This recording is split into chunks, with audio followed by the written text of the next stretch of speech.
ఒకరోజు ఉదయం చింటూ తన అమ్మమ్మ గ్యారేజీలో పాత సైకిల్ను కనుగొన్నాడు. అది దుమ్ము ధూళితో కప్పబడి ఉండేది.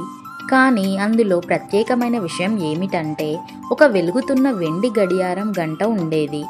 చింటూ ఆ గంటను కొట్టిన వెంటనే నేల కదలడం మొదలైంది. అయ్యో అని చింటూ ఆశ్చర్యపోయాడు.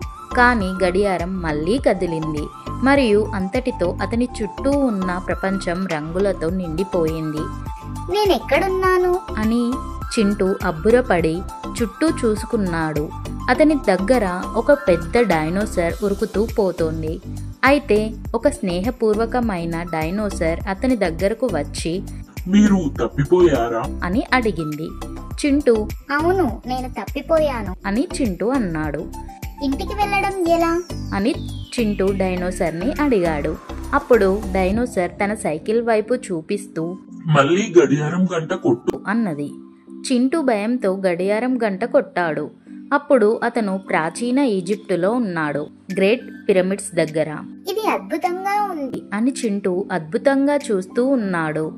కానీ వెంటనే అతనికి ఇంటికి వెళ్లాల్సింది అని గుర్తొచ్చింది. అతను మళ్ళీ గడియారం గంట కొట్టాడు. వెంటనే అతను అమ్మమ్మ గ్యారేజీలో తిరిగి వచ్చాడు.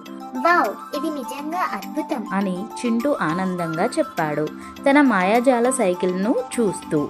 ఆ తర్వాత చింటూ ప్రతిసారి ఆ సైకిల్ వాడి వివిధ సమయాలు మరియు ప్రదేశాలను అన్వేషించేవాడు. కానీ ఎప్పుడూ కూడా డిన్నర్కి ముందే ఇంటికి తిరిగి వచ్చేవాడు. ఇలా వచ్చిన ప్రతిసారి అతని ఫ్రెండ్ అయిన డాగ్ ఎంతో సంతోషపడేది.